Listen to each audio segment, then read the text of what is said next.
Pros கோச்சார prediction ஃபாலோவர்ஸுக்கு இனிய ஆங்கில புத்தாண்டு நல்வாழ்த்துக்கள். இந்த 2026ஆம் ஆண்டுல எந்த மாதிரியான கிரக பயிற்சிகள் இருக்குன்னு பார்த்தீங்கன்னா, இப்ப கிரக பயிற்சிகள் பெருசா இல்ல. சனி பயிற்சி சுத்தமா இல்லங்க. குரு பயிற்சி, குரு மிதுனத்திலிருந்து கடகத்துக்கு ஜூன் 2ஆம் தேதி 2026ல வராரு. அதே மாதிரி குரு பகவான் கடகத்திலிருந்து சிம்மத்துக்கு அதிசாரமாக அக்டோபர் 31ல வராரு. இதோட மறு வருஷம் தான். பெரிய மாற்றங்கள் எதுவும் இல்ல. ராகு கேதுக்கள் டிசம்பர் முதல் வாரத்துல மாறுறாங்க. அதனால பெரிய தாக்கங்கள இந்த வருடத்துல அவங்க குடுக்க போறதில்ல. ஒட்டுமொத்தமா இந்த குரு பெயர்ச்சி இந்த ஒரு வருடங்கள்ல 12 ராசிக்கும் எந்த மாதிரியான கோச்சார பலன்களை உங்களுடைய ராசிக்கு இருக்குன்னு ரொம்ப மிகைப்படுத்தாம ஜாக்பாட் அடிக்குது, அதுக்கு அடிக்குது, இதுக்கு அடிக்குதுலாம் சொல்லாம உண்மை நிலவரப்படி எப்படி செயல்படும்ன்றத எல்லா ராசிக்கும் பார்க்கலாம் வாங்க. விருச்சிக ராசிக்காரங்களுக்கு அப்படியே 2 பங்கா 3 பங்கா பலன் சொல்லலாங்க. உண்மையிலேயே முதல் 6 மாசம் சுமார் குரு வந்து 8ல தான் மறைய போறாரு. 8, 12 சுபத்துவம்னு சொல்லிட்டு இன்னும் செலவு தான் வைக்க போறாரு அப்படின்னு சொல்லலாம். செலவு வருதுங்க, கடன் வருதுங்க, கையில காசு தங்கலங்க. இதான் விருச்சிக ராசிக்காரங்க இப்பொழுதுக்கே சொல்லுவீங்க. 2026ஆம் ஆண்டு விருச்சிக ராசிக்காரங்களுக்கு முதல் பாதி கடனாகவும் செலவாகவும் விரயமாகவும் இருக்கும். அதற்கப்புறம் ஜூன் 2ஆம் தேதிக்கு பிறகு வரக்கூடிய குரு பயிற்சி மிகப்பெரிய அட்டகாசத்தை பண்ணுங்க ஒரு 4 மாதத்துக்கு. அக்டோபர் 31ஆம் தேதி வரைக்கும் குரு உங்களுடைய ராசியை வலுத்து உச்சமாகி பார்க்க போறாருங்க.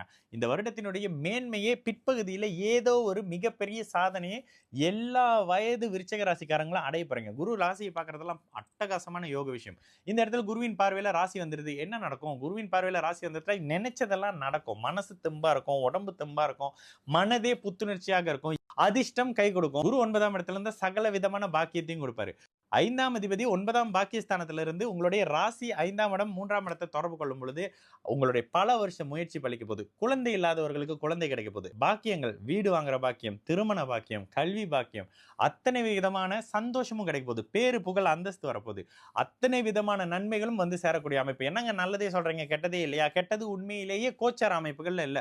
ராசியை குரு பார்த்தா அவங்க எதிரி சுருண்டு விழுந்துடுறாங்கன்னு அர்த்தங்க.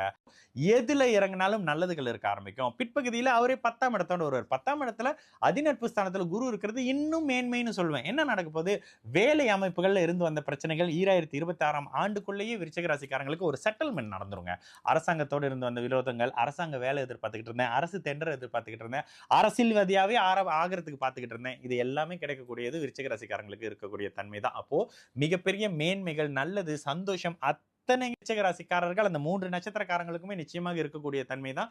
எந்த வகையிலும் கெடுபலன் பெரிதாக இல்லாத அமைப்புங்க. இப்ப 5ஆம் இடத்துல இருக்கக்கூடிய சனி கூட பாத்தீங்கன்னா அப்படியே உச்சகுருவின் வீட்டுல உச்சகுருவின் பார்வையில வந்துருவாரு. அடுத்தும் சனி அப்படியே 6ஆம் இடத்துல மறையக்கூடிய தன்மைன்னு கோச்சாரம் ஒரு 5 வருஷம் சூப்பரா இருக்குதுங்க விருச்சிக ராசிக்காரங்களுக்கு. தைரியமாக எதையும் செய்யக்கூடிய அமைப்பு. இன்வெஸ்ட்மெண்ட்லாம் இப்ப பண்ணலாமா? தாராளமா பண்ணுங்க. சந்தோஷமான நிகழ்வுகளும் வீடு வாகன மாற்றங்களும் இருக்கக்கூடிய ஒரு இனிய ஒரு வருடமாக 2026 சகல தரப்பு விருச்சிக ராசிக்காரர்களுக்கும் அமைந்தே தீரும்.